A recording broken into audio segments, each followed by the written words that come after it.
Good morning. My name's Michelle. I'm with Olive and 2U Studios, and we are back for I'm starting to lose count, day 4 of our 8 Nights of Hanukkah for 2025, our Literary Lights box. So, welcome to those who are watching live, and if you happen to be watching after the fact, welcome to you as well. Hope wherever you are, you're having a wonderful Hanukkah, a wonderful holiday season, and that you're taking a little bit of time every day to enjoy the day, to stitch a little, to do something creative, and maybe to read a little bit, because as you know, our 8 Nights of Hanukkah for 2025 was themed Literary Lights, where we're doing a little bit of a survey of some Jewish stories, whether they are modern authors or we've even done some folklore and that sort of thing. I hope you're taking a little bit of time every day to do something creative and to maybe read a little bit and learn a little bit. Don't forget on your insert, if you do have the box, you can scan this QR code and it takes you to a landing page on our website that gives you more information about the focus of the day. So that is always kind of a nice way to beef up your experience a little bit. I will mention, as I've done most days, I typically post that information earlier in the morning, so if you've not yet opened your bag and you want to make sure it's a surprise, don't look at that until after you open your day's little gift. And that way you can be sure to have all the surprises that you're due. So that is what we are doing today. And I'm really, really excited. I just had to check my work because I'm like, okay, it is day 4, right? That means we're halfway through our 8 Nights of Hanukkah. I don't do math, but I do know that 4 is half of 8. It's about the extent of my math skills. So we're here today. We'll do a recap after we open day 4. And I will tell you right on cue, I have a bit of a scratchy throat. So, excuse me, I'm going to be taking just a moment to sip and soothe it throughout this morning's video. So I appreciate your grace for that. So today's day 4. We're going to dig right in to this. Except now, of course, my throat is getting scratchier. So we're going to open up the little bag here and see what today is. I'm pretty sure that's yarn. It feels pretty squishy. And here we are. Ooh, I love this. So the name of this colorway is Festival of Stories. I'm going to take the cuff off and show it to you. So you've got some silver in there, beautiful silver shades. And look at those speckles. All sorts of speckles going on in this particular colorway. You've got some blues, a little bit of greens. You've got some of those neutral shades popping through, some that sort of echo the first 2 colorways that we've already seen. So I think this is going to coordinate very nicely with it. We'll check that out on the recap. But see those, the light's not showing them up really well, but you can kind of see those high def speckles. Those are the colors that I think are going to echo the colors in the previous colorways really well. And I am a sucker for silver. So I am loving this. So the name of this is Festival of Stories once again, and it does go along with today's theme. So today's theme is actually focusing on an author by the name of, okay, I have listened to how to pronounce this and I'm still going to mess it up. Jodi Picoult, I believe, is how you actually pronounce it. And I believe the name of the book is The Storyteller. And it is a really interesting book that talks about how we all have stories inside of us and sort of the rich tapestry of the stories of our lives, which I think is really, really important. So, something that I learned today that I think really goes along with today's theme. Many of you know my husband Jim. He like pops in cameos every now and then. And while we are not of the Jewish faith, he actually is a scholar in Judaic studies. And he was sharing with me this morning that one of the amazing things about the rich storytelling history of the Jewish people is that in contrast to the Greeks, everything in the Greek culture was all propositional, right? We talk about ideas and facts and we propose information to each other if we're following sort of that Greek history and tradition. But the Jewish history and tradition is all built around stories. So there's a very rich history of oral storytelling that is still being passed down today. And we saw that a bit through the the golem story, a little bit about that folklore, the Jewish folklore, the golem of Prague. And I'm probably mispronouncing that again. Jim corrected me, but I don't remember. I don't want to mispronounce it. I'm doing my best. I'm learning along with you every single day of this opening.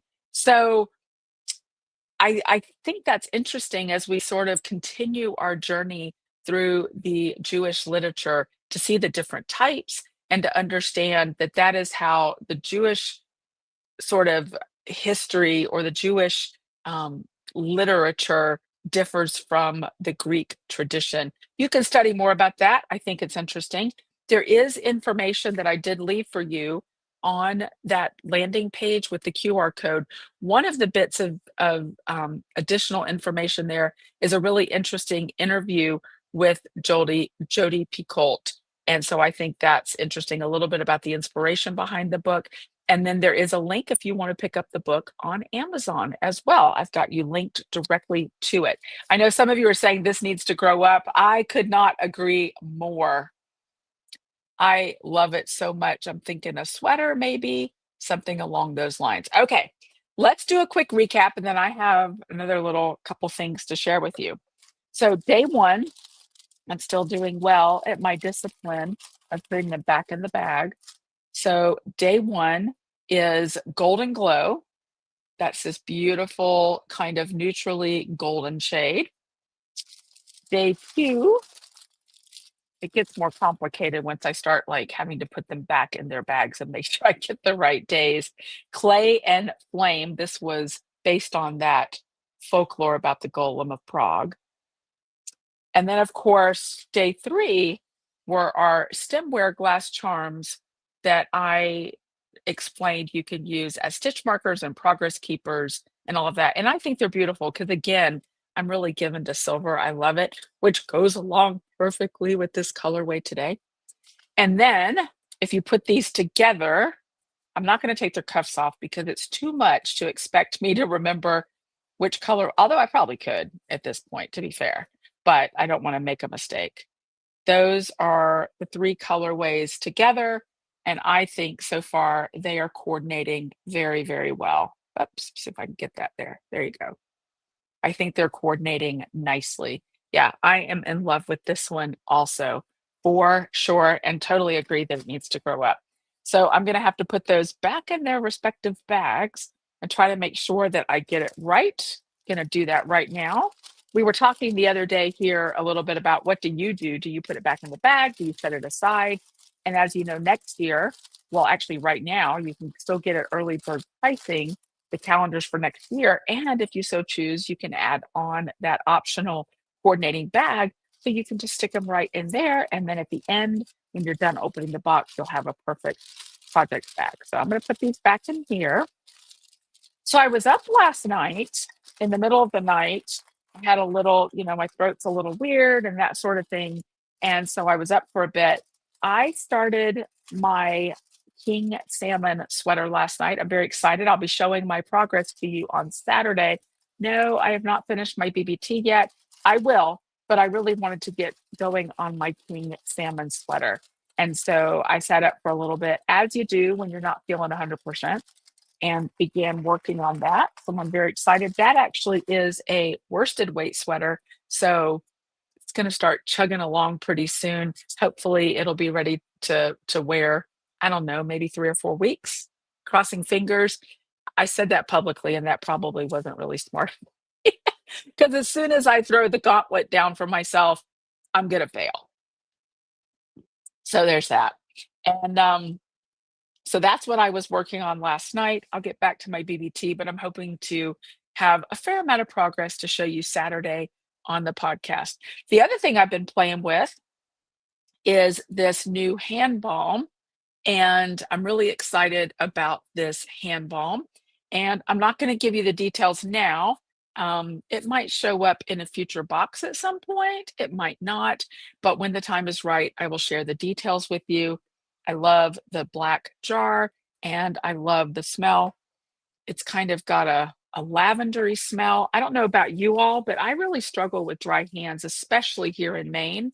And I love to have a hand balm close to me. Actually, one lives in my knitting bag. So when I sit down to knit, I first kind of condition my hands with it, and then I'm able to knit along. I like this. A little goes a long way.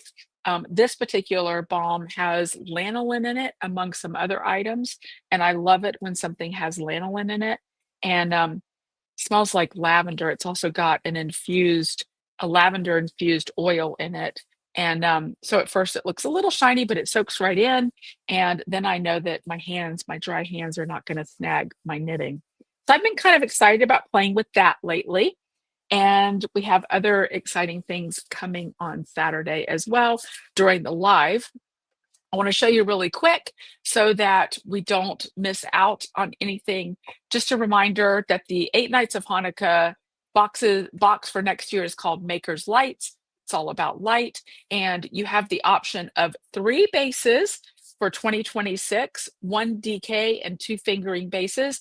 And then you also have the option, if you so choose, to add on that coordinating project bag as well. So that is the Maker's Lights, the Hanukkah box, and then Winter Maker's Almanac is the theme for the 12 days of Christmas next year.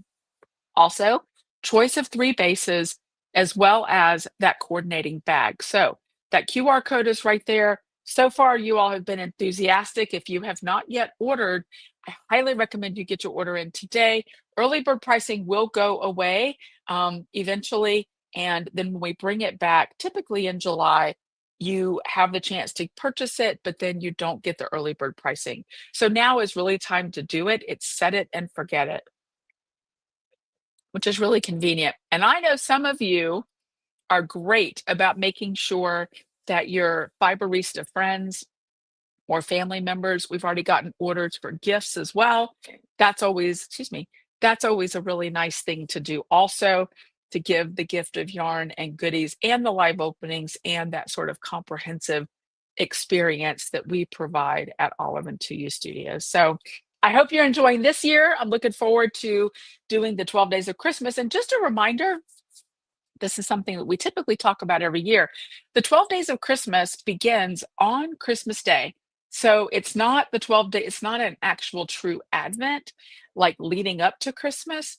This is a 12 days of Christmas box that begins on Christmas Day and then goes for 12 subsequent days. So we always get questions every year like, when are you going to start the opening as we lead up to Christmas? Nope. 12 Days of Christmas begins on Christmas Day. And it's interesting to me that sometimes people interpret it differently. I see some things just out in the wild, if you will, at stores and stuff, talking about the 12 Days of Christmas and backing it up to December 12th and going to the 24th. That's not exactly how that works. But however you interpret it, you can open your bags whenever you like. But I'll be here starting on Christmas Day for that. And I will probably be live on Christmas Day. Most of them have been live. Yesterday was not. And then I messed up and posted it at 9 o'clock. So what can I say? My brain's a little jumbled from the holidays too. Does that happen to you ever? Do you get a little foggy around the holidays with all the things to do? I definitely do. But I'm always glad to get back to the yarn to use and to remain grounded right here with my people and the community. So that is day 4. We're halfway through. Tomorrow we'll be back with day 5 of the 8 Nights of Hanukkah and the Literary Lights. Enjoy, do a little bit of reading about the author and the book. Check it out and enjoy the day. Stay cozy, stay safe, and I'll see you in the yarn to use. Take care. Bye.